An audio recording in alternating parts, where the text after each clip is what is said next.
Nuclear weapons are not someone else's problem. Their destructive power is so vast that its effects won't stop at national borders. Human beings will be the target, and cities will be annihilated. Humanitarian relief organizations admit that there is little they could do to help the survivors of a nuclear detonation. Nuclear weapons continue to be a global humanitarian threat. They require a united global response.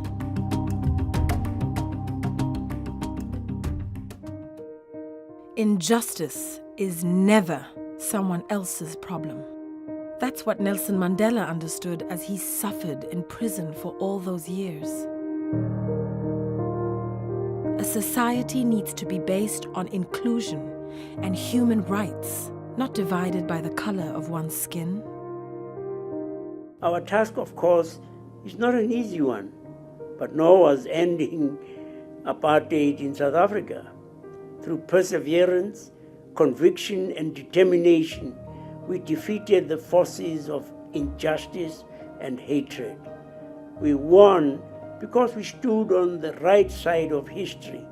We stood for a just and moral cause. And you too stand on the right side of history. Change does not happen overnight. It is a long road that needs vision, courage, and commitment. But change needs a starting point. A moment of truth when we rise up and demand what is long overdue. That's what feminists in many countries did by campaigning for women's right to vote. By claiming their rights, those women rejected the status quo and called it for what it was: oppression. Progress often means changing the rules. It was outrage about the effects of anti-personnel landmines that fueled the work of the international campaign to ban landmines. Hundreds of thousands of civilians were killed or maimed by these indiscriminate weapons. Cities, villages, and farmland became battlefields, and fear walked with every man, woman, and child wherever landmines had been used. Within 5 years, we took an issue that nobody was talking about and achieved a ban. And what was so important about our work then was that we took a weapon that had been in use for generations and we changed the framework of discussion.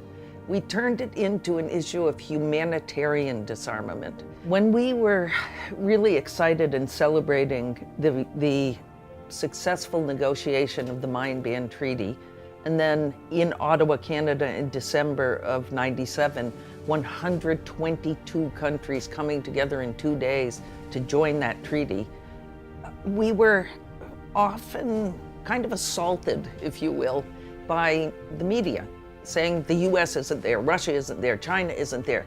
Doesn't that make your treaty irrelevant? And our response was, of course not. How can you say that 122 nations signing a treaty is irrelevant? More and more nations are facing up to the horrifying evidence of what nuclear bombs actually do.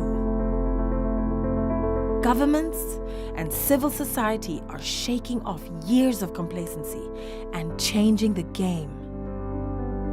We are calling nuclear weapons for what they really are: inhumane, useless, and unacceptable. Now, we need to have the courage to take the next step and develop a treaty that makes nuclear weapons illegal. We are closer than you might think, and we will pursue this treaty, even if the nuclear-armed countries oppose it. We will have the courage to ask every political leader in the world, are nuclear weapons acceptable or are they not? We are confident that the vast majority will agree that they should be outlawed and will work with us towards a ban. Every generation has a chance to change the world.